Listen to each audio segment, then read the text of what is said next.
Yun pong the best na palakpak natin para kay Jesus. Okay. Ayan. Kumusta po kayo? Pabuti ng pabuti? Payos na payos? Papogi ng papogi? Payaman ng payaman? Pabanal ng pabanal at tayo ay padami ng padami. Amen. Okay. Alam nyo, maganda lagi nating sinasabi yan. Kasi kung ano yung ating sinasabi, yun ang nangyayari. What we confess, manifest. Kaya bibigyan ko uli kayo ng chance. Kumusta po kayo? Pabuti ng pabuti, payos ng payos, paganda ng paganda, payaman ng payaman, pabanal ng pabanal, padami ng padami. Amen. Praise God. Okay. Ayaw. Meron dinidiin pa. Papugi daw ng papugi. Amen. Okay. Ang pag-uusapan po natin ngayong umaga ay Receive Your Miracle Part 3. Hallelujah. Palakpakan naman natin si Jesus. Okay. Nakakatuwa po, meron hong dalawang nag-message sa akin this week ng kanilang mga miracles. Actually, hindi pala dalawa nagkailan Pumili lang ako ng dalawa. Kaya uulitin ko po yung aking announcement last Sunday. If you receive already your miracle, yung hinihingi mo kay Lord, kindly message me. Chat nyo po ako. Kwento nyo po. Para naman maikwento rin natin sa mga kasama natin, para malaman nila na talagang si Lord ay naghihimala. At para ma-encourage yung iba na para bagang gusto nang bumitaw doon sa hinihingi nilang miracle kay Lord, para ma-encourage na magpatuloy sa paghingi at pananampalataya. Ngayon, ilagay nyo na rin lang doon sa message ninyo kung ayaw nyo magpa-mention ng name kasi kayo, low-key. Diba? Kaya pwede namang hindi natin banggitin ang pangalan. Okay? Pero natutuwa ako kasi matindi ang ginawa ni Lord sa buhay ng bawat isa ng nagdaang linggo. Amen ba? Oo. Kaya, Pastor, merong mga nakareceive na ng kanilang miracles? Yes. I heard from Sis Evelyn. Sis Evelyn is here. Are you here? Nasa online. Siya ay tuwan-tuwa at nagpapasalamat kay Lord na nagbabalita sa akin. Sabi niya, Pastor, natanggap ko na po ang aking miracle. Sabi ko, bakit? Anong nangyari? Sige nga, kwento nga po kayo. Kasi yung anak daw niya na panganay ay gumraduate ng college. Sabi ko, praise God! Ang makapagpatapos ay himala. Diba? Tapos sabi niya, hindi pa po doon natapos. Gumraduate po siya cum laude. Aba? Sabi niya, himala po ito. Praise God. So she received her miracle. Kaya sabi ko sa inyo, bantayan ninyo, abangan ninyo, and keep ng pananampalataya. I-keep nyo yun, ituloy nyo yun. Manatiling nananampalataya. God is doing great upon our needs. Sino pa? Narito po ba si Dimple? Ayun, alam nyo, sabi niya, Pastor, ako po ay nagpapasalamat kay Lord kasi na-receive ko po ang aking miracle. Bunga naman. Gusto nyo marinig ang detalye? Palakpakan nyo muna ang miracle working God. Syempre. Pabitin. Alam ninyo, sabi niya, Pastor, ako po ay praying na i-bless ni Lord ang aking career, ang aking work, ganyan. And at the same time, praying din po na ako ay makapag-serve kay Lord. Ang problem ko po, ang work ko po, may pasok ng linggo. Kaya yung mga laging na-attend ng midweek, kung mapapansin nyo po, lagi siyang andito pag midweek. She make bawi naman kasi nga dahil Sunday may pasok Kaya sabi niya, paano mangyayari ito? Paano gagawin ni Lord? Ito'y himala. Okay? Alam niyo kung anong ginawa ni Lord? Nawalan po siya ng trabaho. Sabi mo nga dyan sa iyong katabi, himala gayon. Pagkagayon ng miracle, parang ayaw ko na. Diba? Nawalan po ng trabaho si Dimple. Pero, kung sabi ng iba ay hindi yun himala, si Dimple po ang naghimala. Ano ibig sabihin? Yung iba kasi, ang natural response ng mawalan ng trabaho, malungkot, mag-self-pity, kung ano-ano na negative na emosyon ng paiiralin. Pero biyaya ni Lord at para sa kapurihan ng Diyos, iba ang ginawa ni Dimple. Siya ay nag-church nung Sunday na mismong iyong nawalaan siya ng trabaho at siya'y nag-worship kay Lord. Kung nakita nyo na po yung highlights ng ating Sunday service, tingnan nyo po sa ating page, tingnan ninyo yung picture doon ni Dimple at talagang worship na worship. Anong mga poise? Wala! Bigay kay Lord lahat at sabi niya, Lord, I will worship you and I will serve you. At sa iba'y nalulungkot na nawalan ng trabaho, si Dimple natuwa pa kasi finally, makakapaglingkod daw siya kay Lord. Kung hindi nyo po naiitanong, ay maganda pong mangantayan. Maganda po ang boses niya. Manang-mana po yan sa tatay. Sabi ni Sistina sa tatay. Ayan. Ay gustong-gusto makapaglingkod. Di finally siya ay naka-join ng worship team. Kaya nung last midweek po, nakapag-back up na siya. Praise God. At alam niyo po ba kung ano nangyari? Nag-check po siya ng kanyang mga email. At nakita niya, ang dami palang nag-o-offer doon ng napakagagandang opportunities. Hallelujah! Kinikilabutan ako eh. Hanggang, to make the long story short, may tinanggap siyang offer doon ganyan at mas maganda ang work niya ngayon. Yes, may work na ulit siya. Praise God. Yun iisipin mo himala. Paano ako makakapag-serve? Ay, yung trabaho ko'y may linggo. Di si Lord ang gumawa ng paraan. Pag may tinatanggal talaga, ibig sabihin may ipapalit na mas maganda. Iba ang palakpak ng mga boys natin, Iba ang hugot nyo doon, Okay. But anyway, praise God. At naniniwala po ako, marami pang tatanggap ng himala ng Diyos dito. Praise God. Okay. So, tuloy natin ito. Sabi po sa Mark chapter 7, verse 24, umalis si Jesus mula roon at pumunta sa mga lugar na malapit sa Tyre. Pagdating niya roon, tumuloy siya sa isang bahay. Ayaw sana niyang malaman ng mga tao na naroroon siya, pero hindi rin niya ito naitago. Alam niyo, may mga pagkakataon na miski pa ayaw mong ipaalam o ipakita ang mga bagay-bagay patungkol sa iyo, nalalaman din. Kaya, first lesson na nakita ko, if you're excellent in something, malalaman at malalaman yun ng iba. Kung ikaw ay magaling, maalam sa kung ano man, malalaman at malalaman yun ng iba. Kung ikaw ay masagana, marami ang ganung bagay mo, malalaman at malalaman yun ng iba. What is my point? Since malalaman at malalaman din naman ng iba kung ano ka at kung anong meron ka, di mo na kailangan pang ipagsabi. Sabi mo nga diyan sa iyong katabi, hindi na kailangang ipagsabi.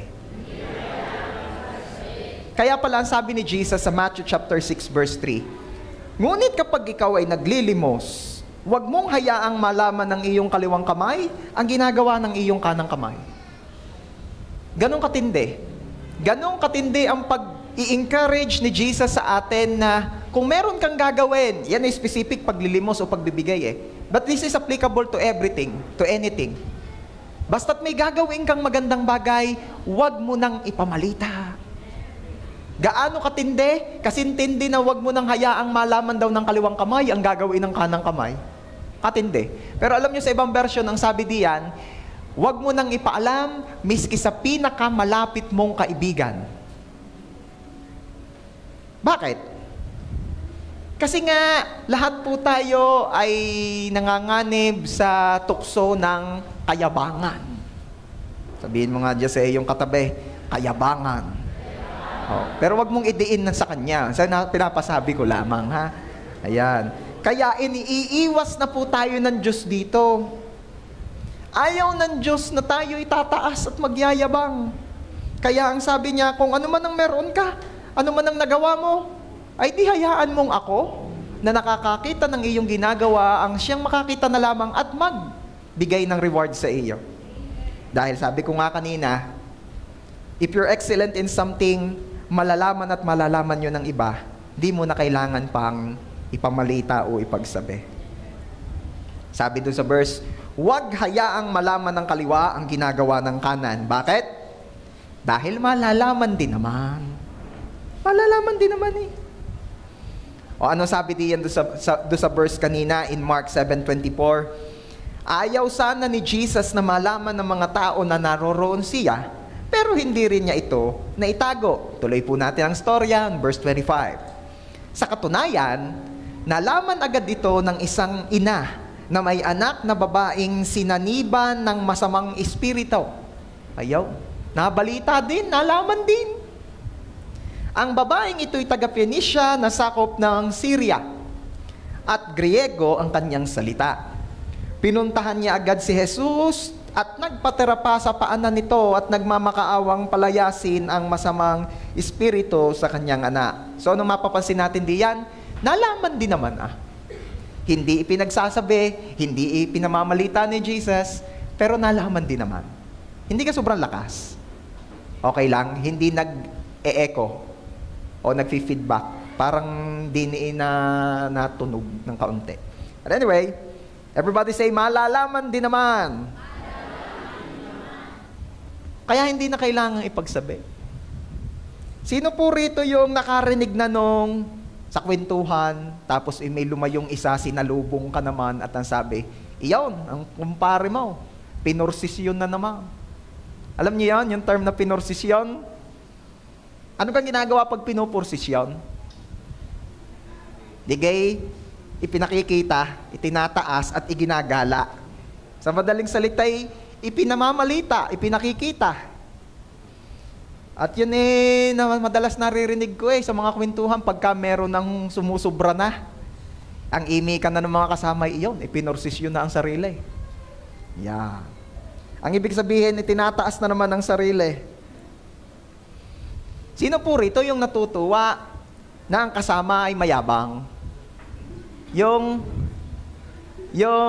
sabi mo sa iyong mga kasama, alam mo, ako'y tuwan-tuwa din sa kasama nating are. Pagkakayabang ka na rin, ako'y willing sumama rin At ako'y takanta sa inyo, ba't kayo nasusura sa kanya? Samantalang ako'y tuwang-tuwang kasama aring higpit na kayangor na are. Meron bang gayon dito, yung natutuwa ka na ang kasama'y mayabang? Amen! Aba, ihimalai yun. Bakit kaya hindi tayo natutuwang kasama ang mayayabang? Sabi nung isa, kasi sa isang kaharian, hindi pwedeng dalawang hari. Dapat isa lang. Yung pala'y mayabang dahil. Okay. Ano pa ang isa? Kasi nga, iba ang pakiramdam ng ang kasama napaka, masyadong proud. At alam niyo po, kahit tayo mga Kristiyano ay hindi nagiging exempted dito. May mga pagkakataon na akala natin na tayo ay hindi naman mayabang at talaga namang asang-asa at imik na imik ay biyaya lamang. Pero minsan, lumalabas pa din. Merong mga nagtatestimony na minsan iba ang dating. Alam niyo yon? Alam niyo ba yung testimony portion, yung nagkukwento ng ginawa ni Lord sa kanyang buhay, kagalimagaya nung mga nagkwento sa akin ng kanilang miracles. Merong nagtatestimony, iba ang dating. Yung kahit pa sinasabi nila na for God's glory, parang kayabang pa din ga. Yung mga tipong, alam niyo po, sa biyaya ng Panginoon at para sa kanyang kapurihan, o gayon naman ang sabi ay ako po ay na-promote sa trabaho. Siguro unay talagang ako'y magaling. Padalwa ho eh, biyaya lang. Hindi, biyaya lang talaga ho eh. Biyaya lang talaga ho ako eh, pinakamagaling doon sa aming kumpanya. Makita nyo naman agad kahit paggamitan ng mga words like glory to God at biyaya ng Diyos, it's the heart or the intention behind na nagpapakita. Kasi kung ang intention talaga ay to glorify God, matataas talaga si Lord. Pero kung iba ang intensyon, miski pa sabihin na para kay Lord ang glory, ay ramdam pa din yung yabang. Ba't kaya gayon? Because in James chapter 4 verse 6, sabi po roon, ngunit siya ay nagbibigay ng higit pang biyaya, kaya't sinasabi, ang Diyos ay sumasalungat sa mga mapagmataas, subalit nagbibigay ng biyaya sa mga mapagpakumbaba. Ayan. God opposes the proud but gives grace to the humble. Ang Diyos daw sumasalungat sa mapagmataas. No wonder ang reaction mo sa mga mapagmataas ay umagwat.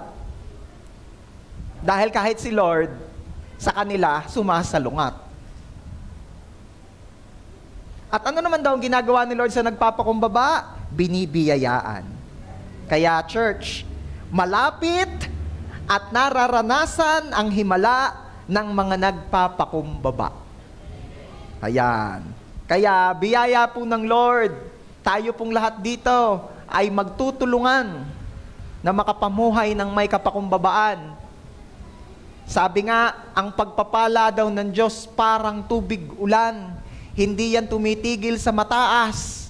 Naghahanap yan ng mababa. At pag natagpuan na ng tubig ulang yun ng mababa, doon siya tumitigil. At yung mababa, binabaha. Kaya, ang prayer natin ay huwag naman bumaha. Ang prayer natin, biyayaan tayo ng Diyos na makapamuhay na nagpapakumbaba para ang himala sa atin ay bumaha. Amen? Ngayon, pag-usapan natin from this story na ating nasimulaan, kailan tayo tinuturuan ng Diyos na magpakumbaba? Sa mga anong pagkakataon, anong mga sitwasyon tayo tinuturuan ni Lord na magpakumbaba? Tuloy natin ang story. Kanina, yung version ng Mark ang binabasa natin. Ngayon naman, ituloy natin ang story using the version of Matthew. Matthew 15:22. May isang Kananea na nanirahan doon. Lumapit siya kay Jesus at nagmakaawa. Sinabi niya, Panginoon, anak ni David, maawa kayo sa akin. Ang anak kong babae ay sinasaniban at lubhang pinahihirapan ng masamang espiritu. So may karga yung kanyang anak. Pag ito'y nabalitaan ng mga mamshis at popshis, humanda itong mga ito. Talagang yung mga yan ang kita ko galugad ng San Jose Kulang na lang ay mag-post sa Facebook, announcement, lahat ng may karga. PM, the following, Sis Tina, Sis Agnes. Kahihigpit ng mga yan.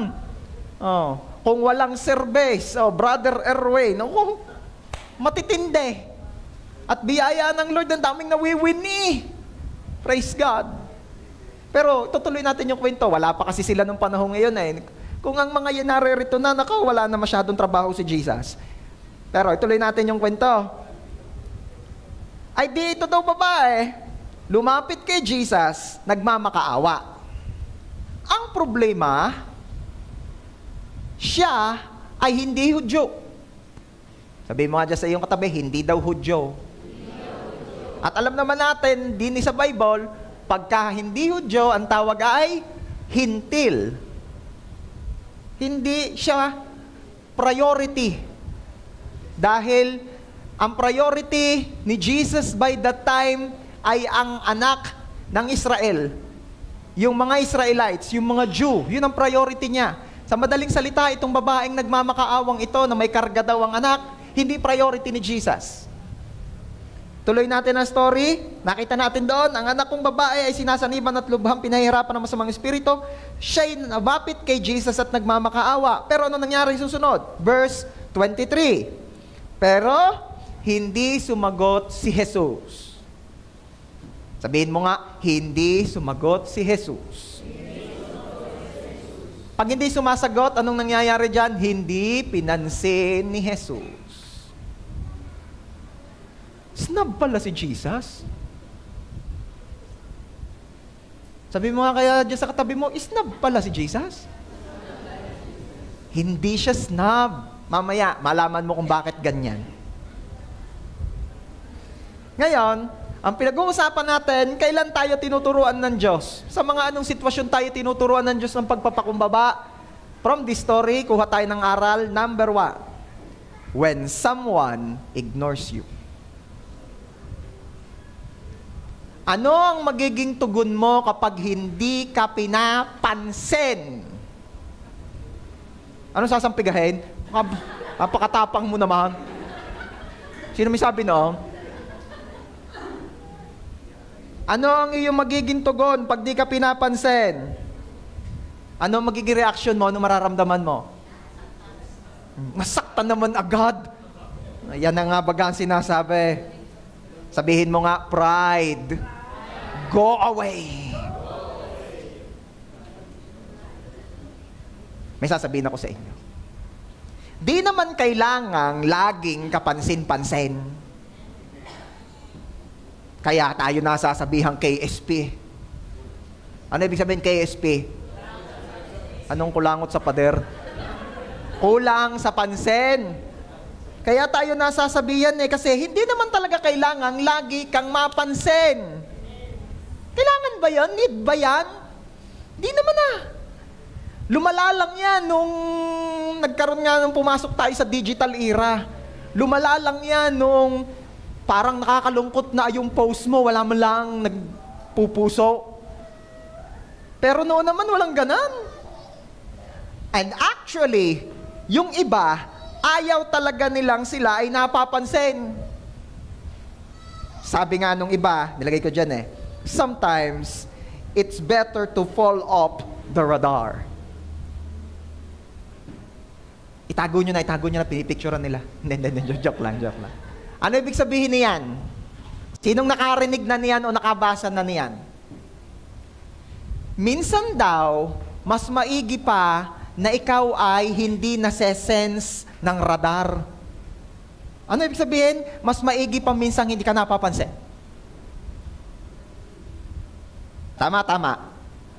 Wala kayong choice. Mas maigi pa minsan. Hindi naman lagi. Minsan naman yung nakakalungkot din naman yung hindi ka napapansin. Yung ganamang ang mukha mo yung nakadikit na sa mukha niya, hindi ka pa rin pinapansin. Ay tunay naman May problema na talaga. Pero yung may mga pagkakataon, mas maganda hindi ka nga napapansin. Sino mag-a-agree sa aking mga estudyante rito, yung kapag hindi ka nakapag-review at kinabukasan recitation? Di ba? Mas maigi hindi ka napapansin. Meron nga ako narinig noong kwento. Wala daw pamasahe. Ay sumakay ng bus. Ay naiwan ang wallet. Walang pamasahe. Ay umattend ng church. Ang topic nung na-attendan bago mangyari iyon ay the covering of God's blood. Na ang sabi ng pastor, ipag-pray mong i-cover ka ni Lord ng kanyang dugo at ikaw ay maiingatan. Ay di pinag-pray nga ni brother, Lord, balutan niyo po ako na inyong banal na dugo para ako hindi makita ng konduktor. At ako'y maingatan sa tiyak na kahihiyan. Ano nangyari, pastor? Hindi nga napansin ng konduktor. Pero hindi ko sinasabing ipag-pray nyo rin yun na kayo makalibre sa pamasahe. Hindi nga daw napansin ng konduktor. Pero pagkatapos naman nung naikwento niya doon sa pastor niya, di siya napagsabihan, hindi doon ginagamit iyon, brother. Okay. Pero ano ang point? Oo! Minsan, mas maganda, hindi ka napapansin.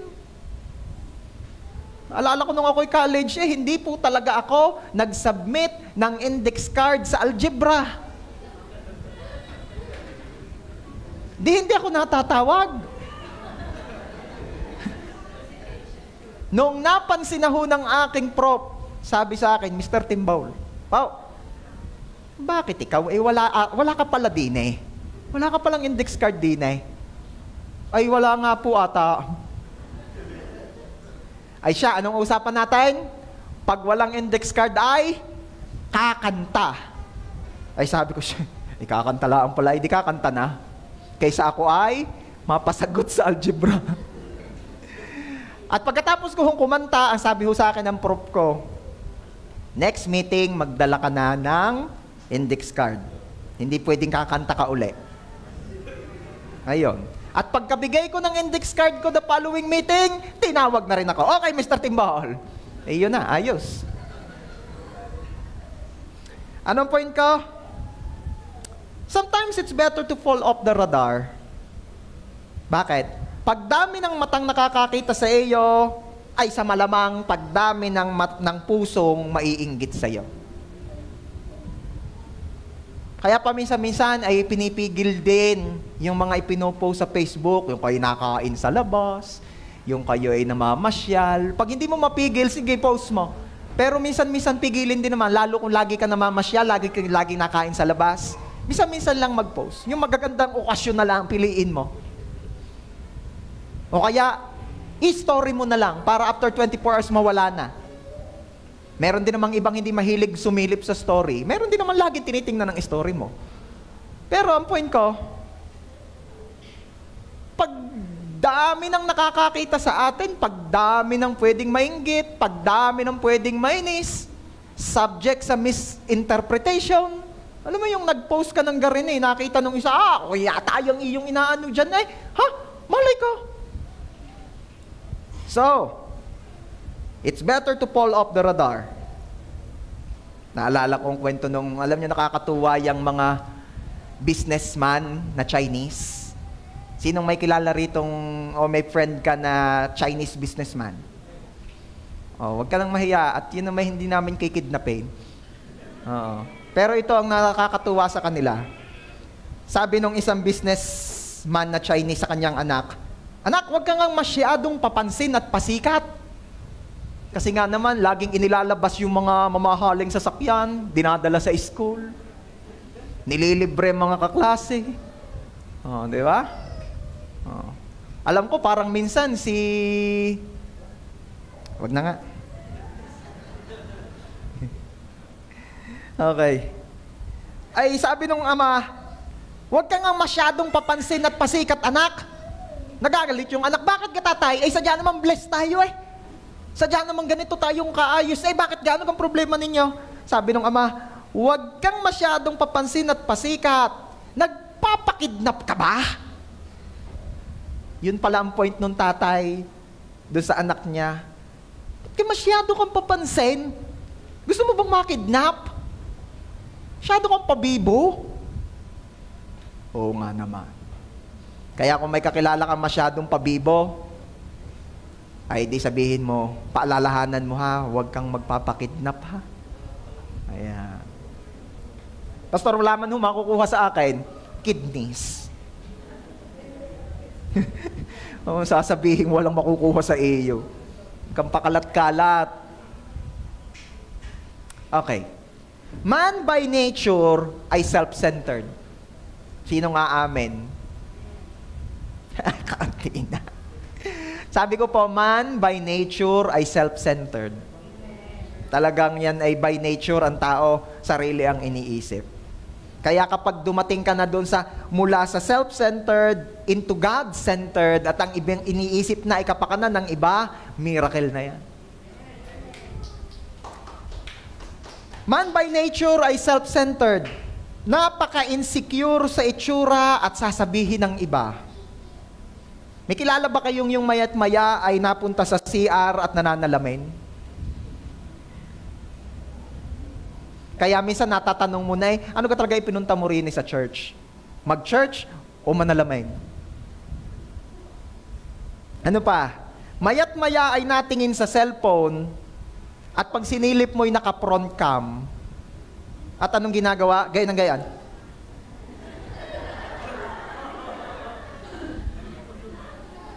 Noon una kasi, yung press powder, may salamin Sino umabot daang?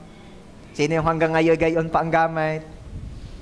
Press powder ang lalagayan, pero ching-chang song nakalagay. Kaya ang puting-puti ng mukha, maitim ang liig at batok. Reka. Parang, pagka medyo madilim-dilim parang nalutang na mukha Mahal na mahal ko po ang mga umabot sa panahong iyan. I love you with the love of the Lord. Yeah. Ang mga lalaki naman nung panahon ko, aba, wag mong hihiramin ang panyo at nado ng pulbo. Tama. Naroon ang pulbo. Kaya pagka nahiram ng dalaga, nalimutan naman ng binata, pagpunas na gayong, puro puti. May pulbo. But anyway, napaka-insecure, maya't maya na lang tinitingnan ang sarili. May kilala ka gang gayon? Yung ikaw na ang aning-ani, dahil nakakatabi mo sa church, ay hindi natigil.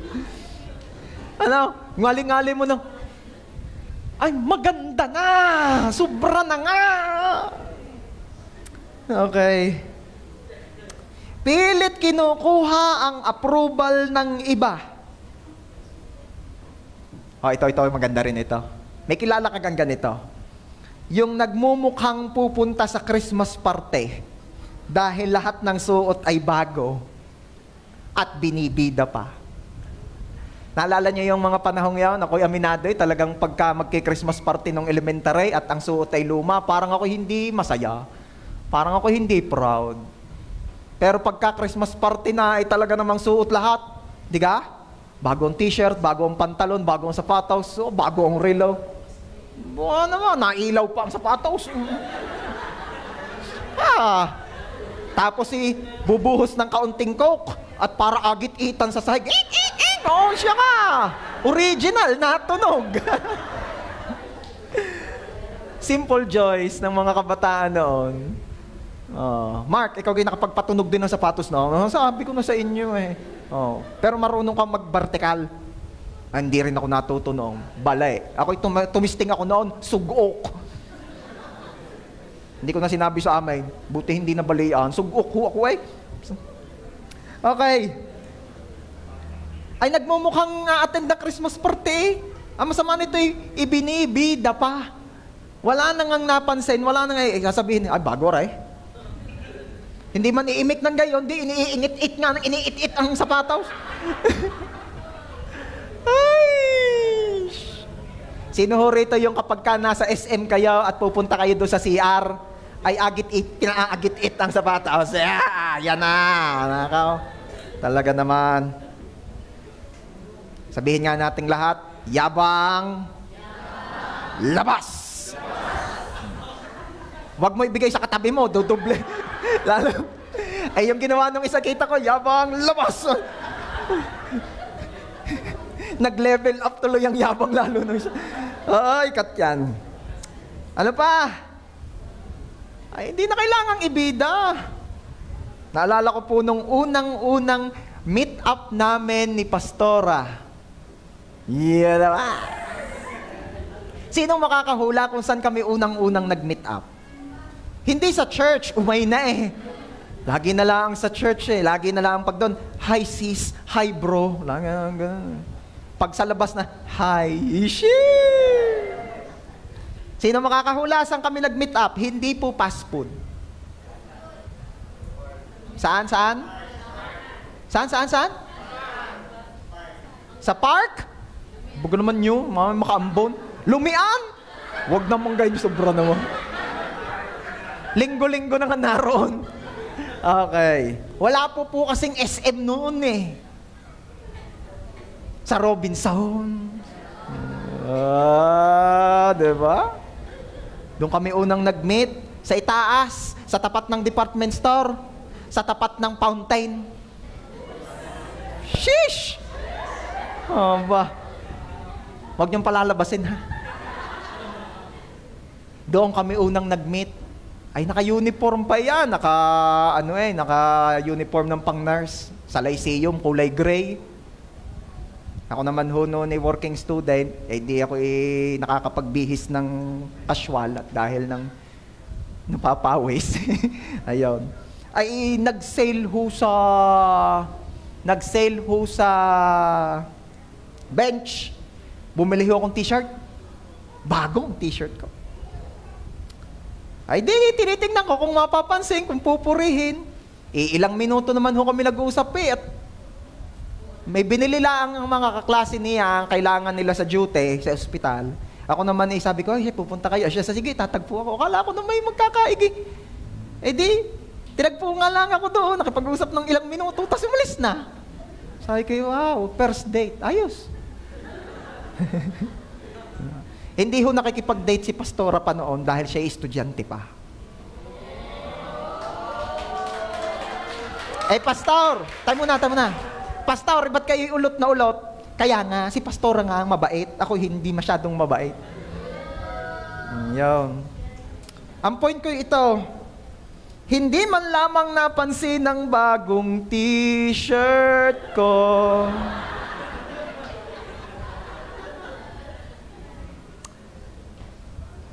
Pero ang point, ba't niya kailangang mapansin?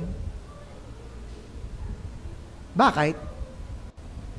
Ba't papansin? Sabi po sa 1 Peter chapter 3, verses 3 and 4, kung gusto ninyong maging maganda, yan, lahat ng gusto maging maganda makinig, huwag sa panlabas lang, tulad ng pag-aayos nyo ng buhok na nilalagyan ng mamahaling alahas at pagsusuot ng mamahaling damit.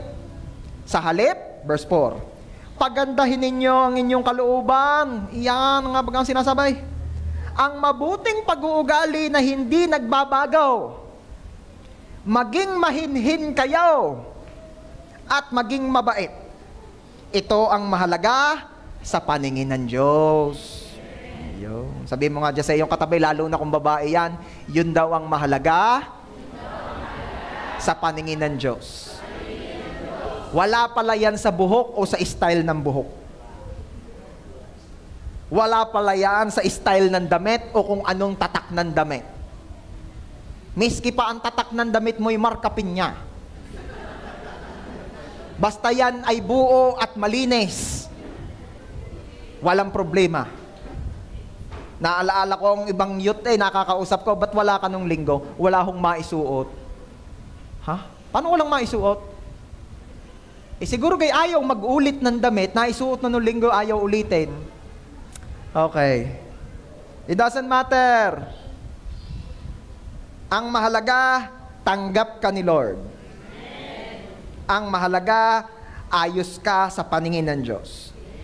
In 1 Samuel 16:7, but the Lord said to Samuel, do not consider his appearance or his height, for I had rejected him. The Lord does not look at the things people look at. People look at the outward appearance, but the Lord looks at the heart. Ang tao daw tumitingin sa panlabas, ang Diyos tumitingin sa loob ng puso. Okay. Tuloy natin ang story. Matthew 15:23. Pero hindi sumagot si Jesus. Kaya't lumapit sa kanya ang mga tagasunod niya at sinabi, paalisin niyo na po ang babaeng iyan, dahil sunod siya ng sunod sa atin at nag-iingay. So nakita ninyo, wala talaga silang planong i-entertain ang babaeng ito dahil hindi siya Jew. Ano sabi? Ay hindi daw sumagot si Jesus. Kaya yung mga disciple na ang sumingit, paalisin nyo na ho yan. Sunod ho na sunod, kaingay-ingay pa. From this, ano ang next lesson? Saan tayo sinusubok din ng Diyos sa pagpapakumbaba? Number 2, when someone accuses you of something. Kapag ikay napapagbintangan, ano ang initial response? Pag ikay napapagbintangan, ano ang iyong nagiging pakiramdam? Nalulungkot ka ba agad? Ikaw ba talaga'y nagagalit agad? Yung kapag nasasabihan kang, alam mo, pagkakapugi-pugi mo, kasakit sa pakiramdam noon. Katagal ko na rin naman nasasabihan ng gayon, hindi pa ako nasasanay. Hindi, tatay muna, hindi pala pwede itong mga ganito, humility ang topic. When someone accuses you of something, what will be your reaction? Sabi nung mga disciple doon sa babae, ikay sunod na sunod sa amin, kaingay-ingay mo. Yung ikaw ay naroroon at ikaw ay namumroblema sa anak mong may karga. Yung ikaw ay naroroon at ikaw ay lahat na ng kahihiyay nilunok mo, tiki nakikisuyo sa hindi mo naman kaano-ano, hindi mo kababayan at alam mong merong cultural barrier between doon sa kinakausap mo, pinapakiusapan mo at ikaw. Yung alam mong hindi katanggap ng mga yon, pero naroon ka nagpapakumbaba at nakikisuyo, nakikiusap. Nire-reject ka na ng kinakapulong mo, tapos may mga sasaw-saw pa. At sasabihin kaya nga ingay mo ga, ikay sunod na sunod sa amin, ikaw atay namamatsyag ka lang atay, naniniktik ka atay. Kahirap kaya nun, alam niyo yun? Yung ikaw napagbintangan. Naalaala ko nung minsan ako'y galing dito sa San Jose, maikwento ko sa inyo. Saan ako galing? Sa Dagatan. Nag-life group kami ng mga tatay. Si Pastora, ang bilin niyan, ako'y mag-chat sa kanya pag ako'y pauwi na. Para alam niya na ako'y pauwi na. Ewan ko, minsan ata, inaalam din kung gaano kabilis ako magpatakbo dahil nakukwenta kung... Anyway, ako'y napatigil diyan sa may makalampas ng boundary, sa Laban. Sa tapat ng isang lumang bahay, ang katapat na may yung maraming yero na bakod. Doon ako napatigil at doon ko naalalang mag-chat. Di ako nag-chat kay Pastora. Maya-maya pa, habang ako'y nakatigil, di ako'y nag-hazard. Dahil kadilim dun Maya-maya pa may kutsing dumating, tumapat sa akin. Nag-minor. Hindi ko pinapansin. Mag-chat ako. Ako chat sa asawa ko Mas takot ako sa asawa. Basta ako nag-chat. Maya-maya lumampas na. Ayun, lumampas na. Tumigil doon sa may harap. Okay, chat. Tapos bumaba, lumapit sa akin. Ay di binabaan ko na rin ang bintana. Hawak ko yung clutch bag ko, meron ako dong extrang cellphone. Sabi kayo, magandang gabi po. Sabi sa akin, magandang gabi din naman. Ay, mawalang galang na hoy, ba't gaho kayo nakatigil diyan?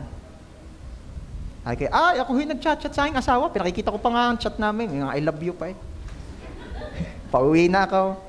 Sabi sa akin, gayong gaho, ay siya. Ay dahil nung isang gabi ho, yan hong bahay na yan, may nanakaw hong motor.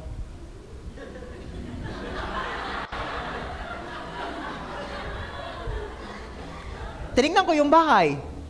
Giba-giba naman. Okay po. Tapos po. Ay kaya ho kayo naitanong ko dahil baka ho may mga nagtitik-tik ho din ng makamananakaw pa. Ay pasensya na ho kayo, ako nga pala ho ang kapitan dito. Sabi. Ay di pinuri ko naman, sabi ko siya. Salamat po naman at kayo kapitan mapambintang. Yung nagche-check dito. Ay siya, pasensya na ho kayo. Kami lang ho talagang rin dito. Wala akong problema, kapitan. Magandang gabi po. At di. Ako'y umalis na din. Pero alam niyo yun, ako naman hindi naman ako na-offend. Ako'y natatawa na lamang. At pagdating ko nga sa bahay, kinukwento ko kay Pastora, mahal, alam mo, ako'y napagbintang ang magnanakaw ng motor. Una, hindi naman ako maalam. Pero, let me ask you, pag ikaw ang napagbintangan, anong iyong reaksyon? Matatawa ka na lang din ba? O, arehong aking itsurang aray? Tanyo naman na cellphone ko, iPhone, fully paid. Kaya bang? Nanakaw ho ko ng motor, ako nga ho'y nakakotse. Hindi nga ho ko maalam magmotor. Kaya yan, tingnay, basahay, I love you, yan, kachat ko huy asawa ko. Pwedeng gayon Pwedeng gayon? Ako'y natawa na lang. Tawan-tawa, ako'y nagdadrive pa uwi. Yan. Lagi nang nagpagabi napagkama na magnanakaw ng motor. Tatanong ko pa sana ang pangalan ng kapitan. At baka sakaling kilala ng mga taga-dagatan. Malay nyo, opportunity para mawin. Hindi ko na lang ginawa dahil baka iba ang maging dating. Baka ikaw naman, gaya tinatanong pa ang pangalan. Di kayo nasabi ng kapitan. Di ang ipilido'y del barrio. Okay. When someone accuses you of something, what will be your reaction? Dalawang pisngin yan Kung hindi tunay, ay di hindi. Yun lang naman yun eh. Tunay ka? Hindi. O di hindi. Ano to? Pinag-iim-im. Di kailangang laging ipagtanggol ang sarili. Sabihin mo nga, hindi kailangan na laging ipagtanggol ang sarili. Lalo kung di naman tunay. Di ba? Hindi ko na pinasasabi yan. Lalo kung di naman tunay, di ka? May sinasabi sila, they're accusing you of something. Shh!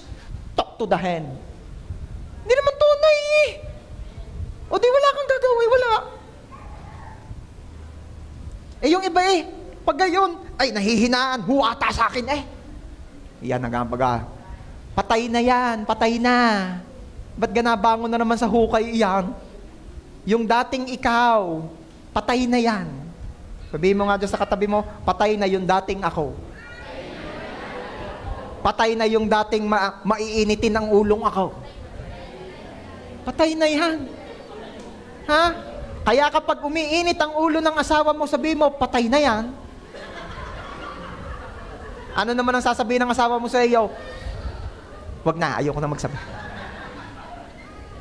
Pagka gayon, ay nahihinaan ho ata sa akin. Okay. Bakit galaging ipapakitang ikay malakas? Ba't ka kailangan laging ipakitang ikay malakas? Yung iba nga, hindi ipinaalam na sila'y malakas. Alam nyo na ikwento ni Bishop? For a very long time, di ba? Ang alam natin, ang mayroong Iron Dome ay ang Israel. Ano ba yung Iron Dome? Yun yung pang-intercept nila ng mga missiles. Ang tawag nila doon, Iron Dome. Pag may dadating na missile sa Israel, mag-a-activate yung Iron Dome at babarilin din niya, bang, nasabog na sa itaas. Hindi na nakakalanding sa kanila. For a very long time, we thought na ang Israel lamang ang may Iron Dome. Alam mo, nagkaalaman, ang Qatar pala'y meron na din. Nagkaalaman noong pinadalhan din sila ng missile ng Iran. Abay, na-intercept din sa itaas nasabog, may Iron Dome na din pala ang Qatar. Pero ito nga pansin ko, kaya kita kinukwento sa inyo, hindi nila sinasabi. Kung ang Pilipinas kaya nagkaroon, ay talagang, nakikita ninyo yung helicopter namin na second hand, galing sa ay talagang yun eh. Yung helicopter namin yun, pang matindihan nyo, pag hindi naman nanalo sa kalaban, sasabog na ng kanya yun.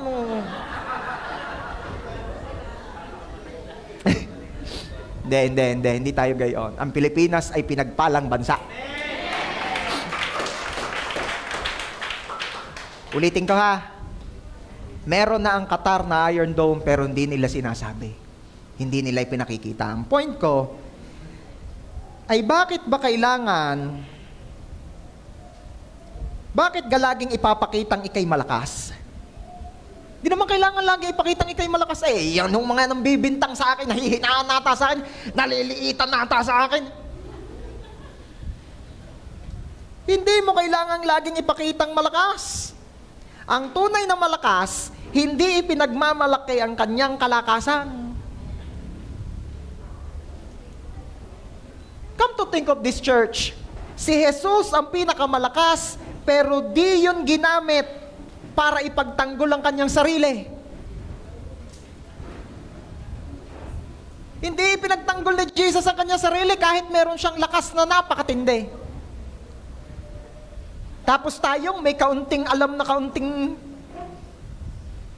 yung palibhasi pag nagpa-practice sa puno ng saging, alam mo malakas sumuntok. Ikaw na may titistingin ko yung mga sa tao. Ang saging ay tiba. Ay, kaya bang? Para kaunting lakas eh. Di kailangang laging ipagtanggol ang sarili. Dahil kung hindi naman talaga tunay, may ibang magtatanggol sa'yo. Kung hindi talaga tunay, merong mga alakakaalam ng tunay, ipagtatanggol ka ng mga yon. Hindi mo kailangan ipagtanggol ang sarili mo. Di mo kailangan laging magpaliwanag. May mga panahong kailangang magpaliwanag, may mga pagkakataong hindi na kailangan. Naman para lang malaman niya. Kailangan pagang malaman. Lalo kung gayon naman nga kita mong opposition nga, galit nga sa iyo. Di kailangang laging ipagtanggol ang sarili dahil kung di naman talaga tunay, may ibang magtatanggol sa iyo. At kung sakaling walang magtanggol sa iyo, merong isang hindi papayag na hindi ka ipagtatanggol. Merong isang hindi papayag na hindi ka ipagtatanggol. Romans chapter 12 verse 19. Dear friends, never take revenge. Leave that to the righteous anger of God. For the scriptures say, I will take revenge. I will pay them back, says the Lord. Ipagtatanggol ka ni Lord. Kaya hindi mo kailangan lagi pagtanggol ang sarili mo. Lalo na kung di naman tunay. Alam nyo, kaya mabilis ma-offend ng sino man ay dahil napakalaki pa ng patamaan. Ano ibig sabihin nun? Kaya mabilis ma-offend, kaya mabilis matisod, kaya mabilis na sama agad ang loob sa mga narinig at nakita, mapakalaki pa ng patamaan. Kung hindi napakalaki ng tingin sa sarili, ay di maliit ang patamaan. You see?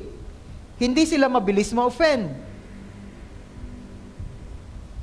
Imagine ninyo yung babae sa story kung siya'y na-offend. Hindi na niya mararanasan ng himala. Una, hindi siya pinansin ni Jesus. Padalwa, pinagbibintangan pa siya, sinasabihin pa siya ng kung ano-ano ng mga disciple. Kung na-offend itong babaeng ito, hindi na siya ma-experience ang miracle na naka-ready na sa kanya. Para sa kanya. Sabi ko sa inyo, 2 pisngi ito. Yung hindi tunay ang pinag-usapan natin. Paano po kung tunay ang sinasabi? Ano nga sagot ko doon sa kanina? Pag hindi tunay, ay di hindi. Paano po kung tunay na ang sinasabi? Paano nga? Ay di tunay. Ano kang gagawin? Tunay pala, di tunay. Bakit ma-open kung tunay? Iyan ang nakakapagtaka sa ating mga tao. Na-open. Kahit tunay, tunay naman sinabi, tunay ang narinig. Ba't ka na-open? Tunay naman. Kaya, ang normal at dapat maging response, pag tunay ang sinasabi, ay di tunay. Ba't ka ma-open? Tunay nga Alam niyo siguro, ito nasa isip ng babae. Sabi ng mga disciple, paalisin niyo na po Jesus ang babaeng iyan. Kaingay-ingay niya, sunod na sunod sa atin. Pero kita nyo sa story, nagpatuloy pa rin yung babae. Kasi sa isip ng babae, ay tunay naman nga nasunod na sunod ako at saka maingay nga ako. Tunay naman nga Oh. Di tuloy. Ha? Matthew 15:24. Sinabi ni Jesus sa babae, yan, finally, sumagot na si Jesus. Sinugo ako para lang sa mga Israelita na parang mga tupang naliligaw. Kaya pala hindi siya pinapansin ni Jesus kasi sabi ni Jesus, para lang ako sa mga Israelita. Hindi ka Israelita? Hindi kita i-entertain. Ganun ba talaga si Jesus? Hindi. May patutunguhan ito. And coming from this, ano ang pantatlong aral na makukuha natin na kung saan tayo ay tinuturuan ng Diyos magpakumbaba? Number 3, when someone rejects you. Nakita nyo, palala ng palala. Kanina, ignore lang. Tapos, accuse. Ngayon, reject na talaga.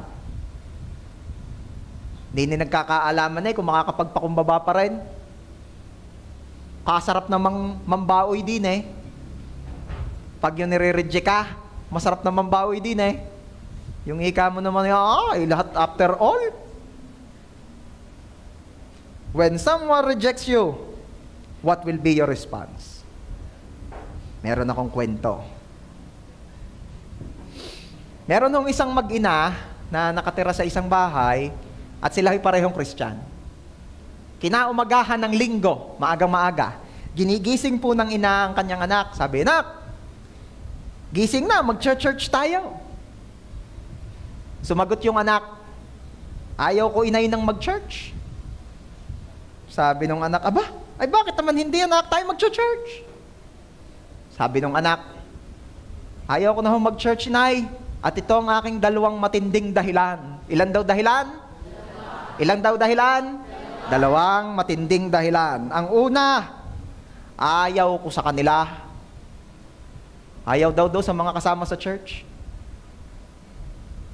Padalawa, hindi rin naman nila ako gusto. Ayaw ko sa kanila at ayaw din nila sa akin. Yon ang reason. Kaya hindi naiingling gumayak at mag-church yung anak. Sabi nung ina, "Nak, mag-church tayo. Bibigyan din kita ng dalawang matibay na dahilan kaya dapat mag-church tayo." Ano yun, inay? Sabi nung anak. Una, 40 anyos ka na. Ibig sabihin, huwag ka nang mag-isip bata. Grow up. Padalwa, ikaw ang senior pastor. Rico. Dalawang matinding dahilan kaya ka mag-church, anak. Ikay 40 anyos na at ikaw ang senior pastor. Mayos ka. Rico. Oh, hindi ho ako yun ha, 36 lang ako. At saka gusto ko kayo. Gusto nyo ga ako? Talaga? Shh. It doesn't matter. Meron ako pakikita sa inyo dyan. Ang pagtanggap ni Jesus sa akin, sa iyo, ay sapat.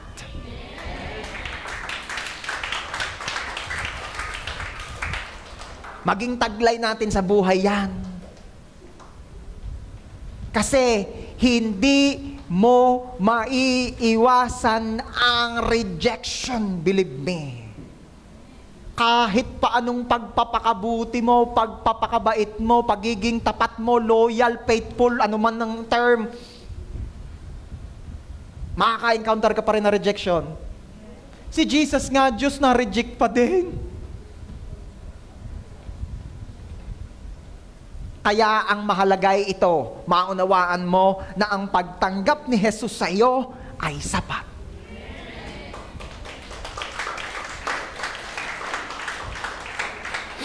Baka naman sabi ninyo, ay dun sa story, si Jesus na mismo nare-reject doon sa babae eh. Hindi ka Hudyo, ekis ka. Oh, parang biber ang mga imika ni ekis.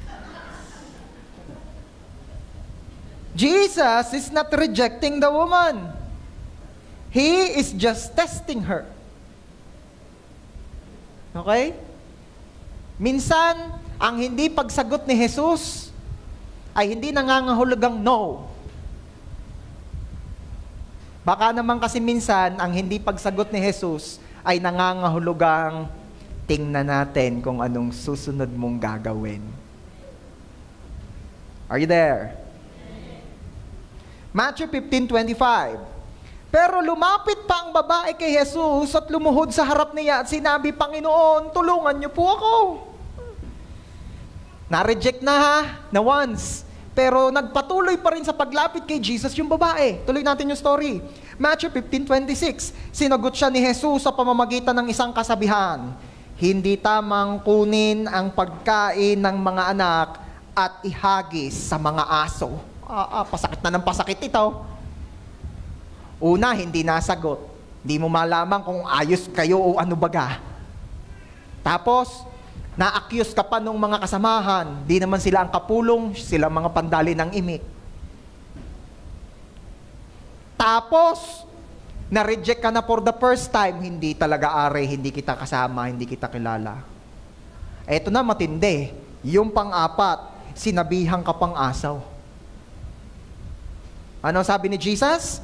Hindi tamang kunin ang pagkain ng mga anak, ang mga Israelita ang tinutukoy na anak, at ihagis sa mga aso, sa mga hindi Israelita. Ikaw kayang hirap na hirap ka na, at may pinapakisuyo, Pastor, baka naman ho pwede. Kahit ho kayo may family day ngayon, baka naman ho mahuhugot kayo. At ipagpe-pray lang ho ang anak ko. At nasagot ka ng pastor na, birthday ng anak ko, alangan namang unahin ko pa ang mga aso. Ano kaya ang sasabihin mo? Napakahigpit mo. Jesus, napakahigpit mo. Lilipat na ako ng church. Napakatindi mo, Jesus. Hahanap na ako ng ibang pastor. Ano kaya sasabihin mo kung ikaw ang naimi ka ng garin? When someone insults you, at yan ang kahuli-hulihan, kailan tayo tinuturuan ng Diyos na magpakumbaba? Kapag iniinsulto ka na. Nakita nyo, palala ng palala. Sabi ko sa inyo, si Jesus hindi isnab. Tinetesting niya lang ang babae. When someone insults you, what will be your response? Pastor, yung ako'y hindi pinapansin, hindi. At saka yung ako'y mapagbintangan, hindi naman tunay, hindi naman tunay. At kung tunay, di tunay. At yung ako'y ma-reject, at ako daw hindi kasamahan, hindi kasamahan. Pero yung ako'y iinsultuhin pa! Yan na, lumalabas na si Incredible Hulk.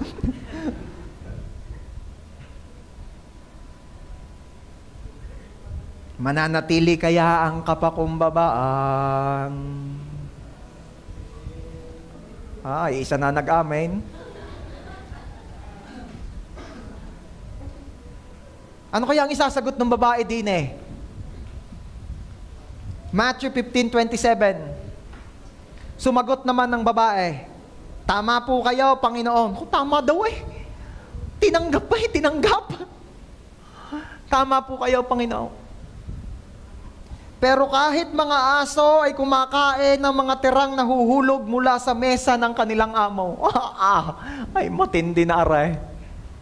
Alam niyo kung ano yung sinasabi ng babae kay Jesus? Yes, Jesus. Aso na kung aso.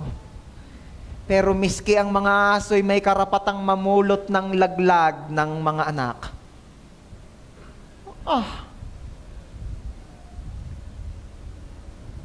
Naalala ko tuloy ang kwento ng isang pastor Siya'y babagong nagsisimula sa kanyang ministry nung time na iyon.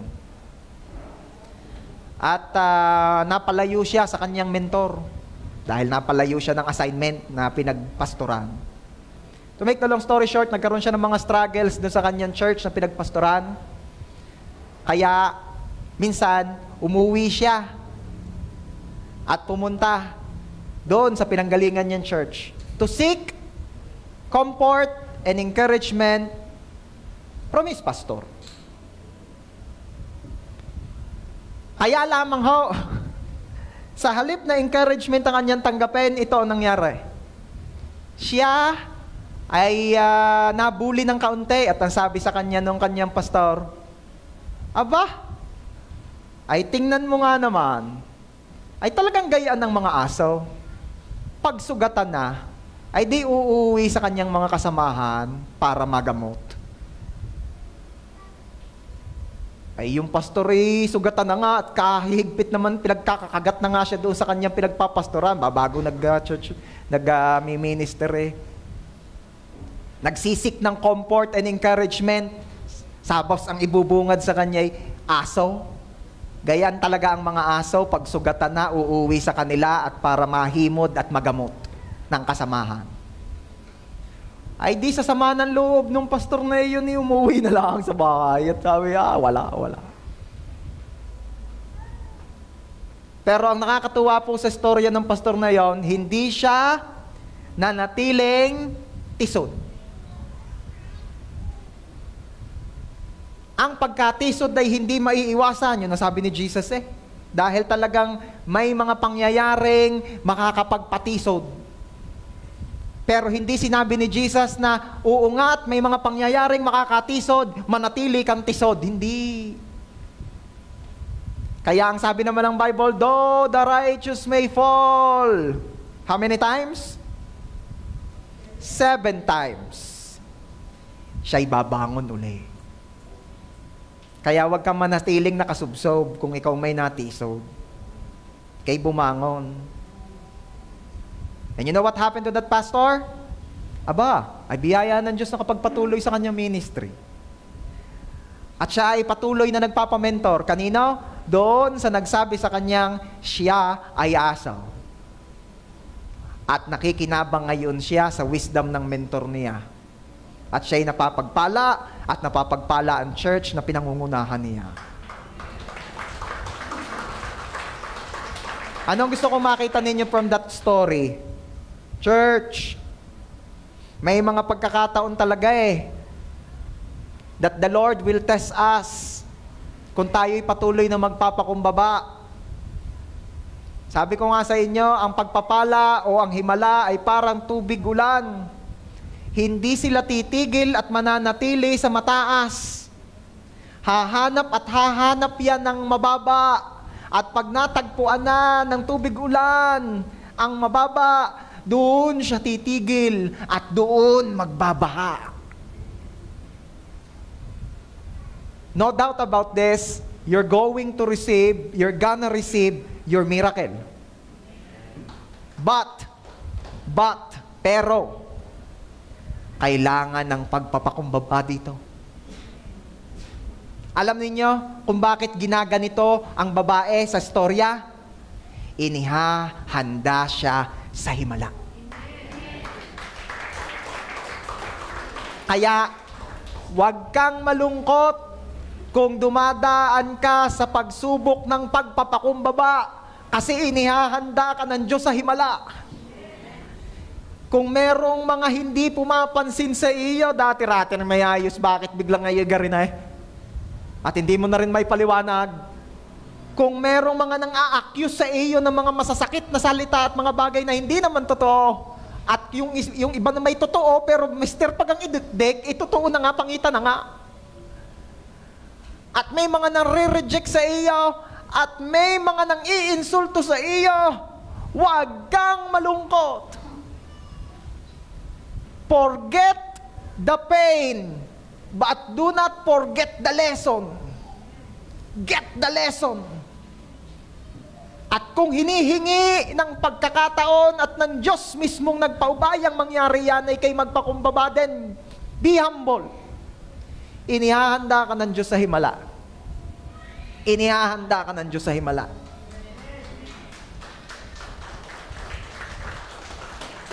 Huwag kang magre-retaliate. When someone insults you, huwag kang magalit, huwag kang maghigante. Tingnan ninyo yung babae. Tama po kayo, Panginoon, pero kahit mga aso ay kumakain ng mga tirang nahuhulog mula sa mesa ng kanilang amo. At ano nangyari? Matthew 15:28, at sinabi sa kanya ni Jesus, napakalaki ng pananampalataya mo. Mangyayari ang ayon sa hinihiling mo at nang sandaling iyon ay gumaling ang anak na babae. That woman received her miracle. Pumasa siya sa pagsubok ng pagpapakumbaba. Pero mas maganda ang ending nung version ni Mark. Pero bago ko yun ipakita sa inyo, meron akong gustong iwan sa inyo. Ang sagot mo sa pagsubok, sa pagpapakumbaba, ang magdadala sa iyo sa himala. Ang sagot mo, ang tugon mo, ang reaction mo, ang attitude mo sa pagsubok, sa pagpapakumbaba, ang magdadala sa iyo sa himala. Listen to this. Read Mark 7:29. Ito yung ending ng version ni Mark. Kaya sinabi ni Jesus sa kanya, dahil sa sagot mong iyan. Everybody say, dahil sa sagot mong iyan. O, ituloy natin. Dahil sa sagot mong iyan, maaari ka nang umuwi. Lumabas na sa anak mo ang masamang espiritu. Ano nga ang sabi ni Jesus? Sabi ni Jesus, ang pagkain o ang tinapay, hindi pwedeng agawin sa anak at ibigay sa aso. Iniinsulto na. Ano ang sagot ng babae? Tama po kayo. Hindi talaga dapat ibinibigay ang pagkain o ang tinapay na para sa anak sa aso. Pero ang aso'y may karapatang mamulot ng mga laglag ng anak. And then here comes Mark 7:29. Sabi ni Jesus, dahil sa sagot mong iyan, maaari ka nang umuwi. Tinanggap mo na ang iyong himala. Dahil sa sagot mong iyan. Ano ba kasamahan niyan? Dahil sa reaction mong yan. Dahil sa desisyon mong yan. Dahil sa naging response mo sa pagsubok na ito ng pagpapakumbaba, you're gonna receive your miracle. And lastly, Mark 7:30. Umuwi nga ang babae at nadatnan ang anak niya sa higaan at wala na nga ang masamang espiritu sa kanya. Alam ko, may hinihiling ka pa rin sa Panginoon. Alam ko, may iniintay ka pang miracle from God. Ipasa natin ang pagsubok ng pagpapakumbaba. At naniniwala akong kagaya ng babae, pag-uwi niya, nadatnan na niya ang miracle na hinihingi niya. Church, ipasa natin ang pagsubok ng pagpapakumbaba, and believe me, pag-uwi mo mamaya, you're gonna receive your miracle.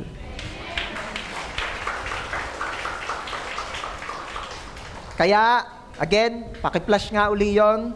Ang sagot mo sa pagsubok, sa pagpapakumbaba, ang magdadala sa iyo sa himala. Ganda no? Sabi ni Jesus, dahil sa sagot mong iyan, dahil sa naging action mong yan, dahil sa naging attitude mong yan, dahil sa naging response mong yan, dahil sa naging decision mong yan, after mong maranasan ang pagka-ignore, ang rejection, ang ma-accuse ng mali, ang ma-insulto, dahil sa naging reaction o sagot mong iyan, you are going to receive your miracle. Pwede ba tayong tumayon lahat? Hallelujah. God is here. Kanina pa ang miracle working God sa kalagitnaan natin. His very presence is here. May I see the hand of Sister Arlene Elanillo? Sister Arlene, welcome. Annabel Reyes, welcome po. Vic Reyes, ayan, welcome po. Ina Pedraha. Where's Sister Ina? Ayun, welcome. Bryant Murillo. Where's Bryant? Bryant, welcome. Bakit ko sila minention ngayon? New friends sila. Ibig sabihin, first time nilang nakarating dito sa church. Ano? Pero meron po akong gustong sabihin sa inyo. Ipasa natin ang pagsubok ng pagpapakumbaba ngayong araw na ito. At humanda ka dahil matatanggap mo ang iyong hinahanap, hinihiling na miracle today. Maaaring yung iba nagsasabi, ang hirap naman pastor niyan. Siguro may sabing madali. Hindi naman madali ito eh. Mapapanindigan ko gayan, patuloy ko gang magagawa yan. Huwag mong laging problemahin yung mga susunod na araw. Di ba? Ang pagtagumpayan lang natin ay ang pagsubok ng pagpapakumbaba ngayong araw na ito, tapos bukas uli. Mapagtagumpayan mo yung ngayon, tagumpay ka ngayon. Yung bukas, bukas uli. Mabiyaya ang Diyos. Amen? Pag-uwi ko hindi himala ang madadatnan ko. Ang madadatnan ko yung asawa ko walang kaligalig-galig. Ayun na nga. Pag-uwi mo, yung usual mong asawang maligalig ay hindi maligalig. Anong tawag doon? Himala. Yung pag-uwi mo, yung anak mong laging nakahilata at nagsiselfon lang, pagdating mo, ay nakapag-imis na. Yung bayarin mo na iniwan mong bayarin pa rin, pag uwi mo, bayad na o may pambayad ka na.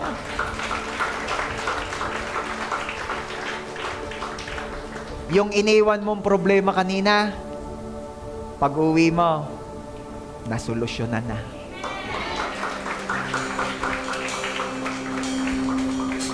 Ano ang sabi ni Jesus doon sa babae at sinasabi rin ni Jesus sa iyo ngayon? Come on, close your eyes. Dahil sa attitude mong yan. Woo! Dahil sa mindset mong yan. Dahil sa sagot mong yan. Dahil sa reaction mong yan. You will receive your miracle. Hallelujah. So as you close your eyes, bow down your head. Let the Lord remind us ng mga bagay, sitwasyon that the Lord is dealing you and asking you na magpakumbaba. Saang sitwasyon, saang panahon, sinong mga tao ang involved. God is teaching us to humble ourselves. God opposes the proud. Ang layo ng biyaya, ang layo ng himala sa mapagmataas. But God gives grace to the humble. Ang Diyos ay nagbibiyaya at naghihimala sa nagpapakumbaba. Pababaan ang labanan. Pababaan. At ang nakikita ko ngayon ay ulan. Hallelujah. Ang nakikita ko ngayon ay ulan. Binubuhos ng Diyos ngayon ang ulan. At dumadami yung tubig ulan, nagbi-build up ito. Naghahanap ng mabababang lugar. Naghahanap ng mababa. At nagkasundo na ang mga pagpapalang ulan. Titigil daw at mananatili at aagos sila sa mababa. Sa mababa. Sa mababa.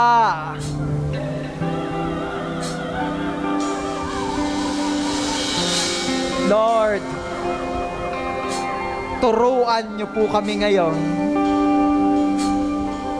Kahit mahirap, kahit ang sakit-sakit na,